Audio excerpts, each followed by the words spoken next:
Peace. Welcome to Faith Expressions in the name of the Father and of the Son and of the Holy Spirit. Amen.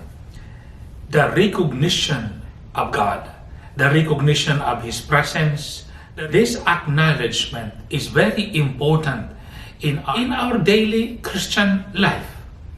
We celebrate the 19th Sunday in the ordinary time. We begin from the responsorial psalm which says, Lord, let us see you. There is a desire in the humanity, in the human heart, to see God. But then also, there is a willingness from God's part to be seen. God wants to reveal Himself. And precisely, the greatest revelation of God of Himself is the incarnation of His only Son, Jesus Christ. Now, in Christ, we can see God. We can see the Father, as He Himself said, whoever has seen me has seen the Father. So, God wants to be seen. And we have to acknowledge, therefore, this revelation of God. To always be aware of God's presence. We have to recognize this. The first reading is about Prophet Elijah being called by God. God will talk to him, will reveal to him. And indeed, when the time came, Elijah was in a cave. And so there was earthquake, there was the fire, there was the wind, but God was not there. And then there was whispering wind.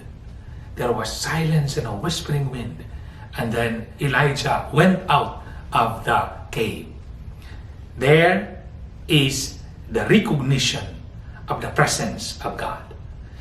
In the Gospel, we are also being given the beautiful story of Jesus walking on the water. And at the end of the Gospel, the apostles and the disciples there said, truly, you are the Son of God. The recognition of Jesus as the Son of God. The recognition and acknowledgement of Jesus as God. In the second reading, again, this recognition is important. St. Paul is trying to pour out his heart to his listeners, communities. I am in great anguish that my own people, he said, meaning the Jewish people, the Hebrew people, were not able to recognize Jesus as the Son of God, were not able to recognize Jesus as the Messiah. This recognition of God is very important, very essential in our life of faith and love of God. This recognition of God is beneficial to our life in three ways. First, in our prayer life.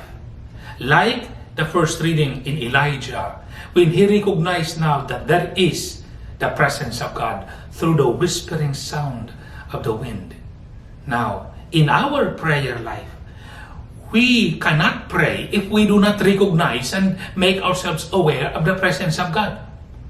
In fact, the virtue of piety precisely conditions us with the acknowledgement that there is God. And once there is the acknowledgement and the awareness of God's presence, all the more we can pray well.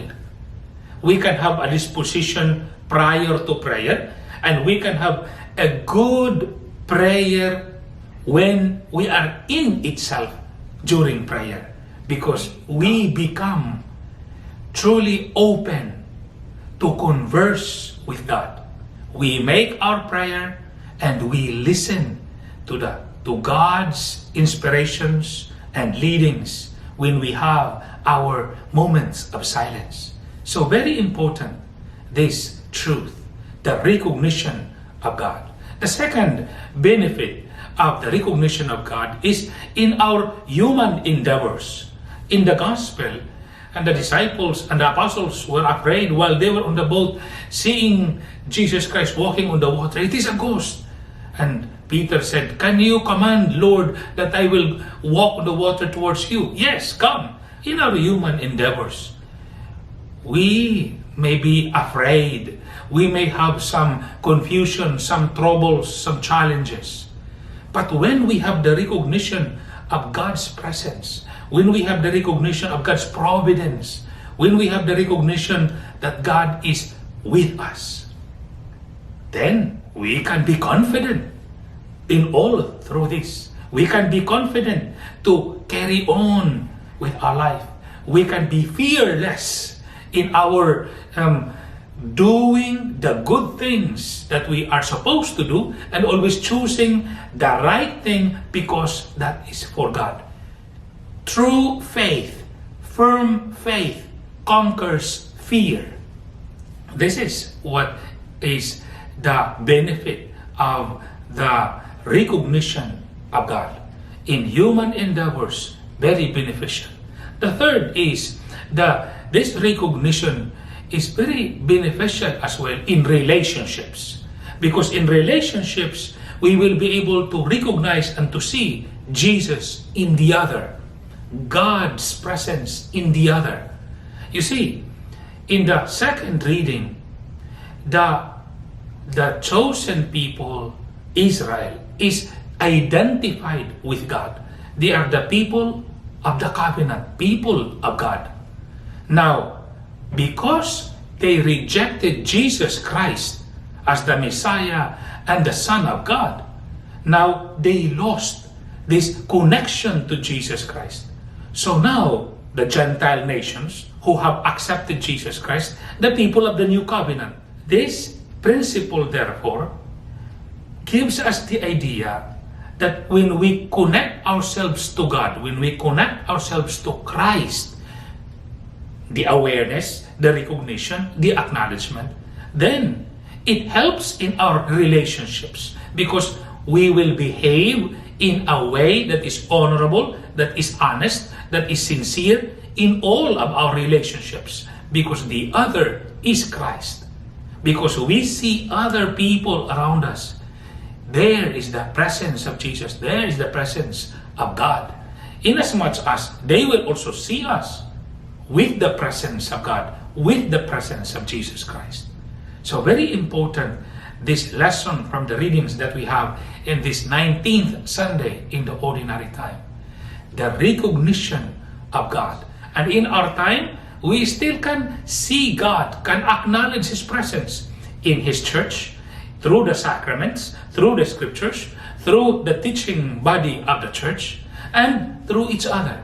Be aware always of His presence and acknowledge His work in our life. God bless. In the name of the Father, and of the Son, and of the Holy Spirit. Amen. Thank you for listening. Please subscribe if you have not done so. And stay tuned for other videos, especially for our adult faith formation videos. God bless.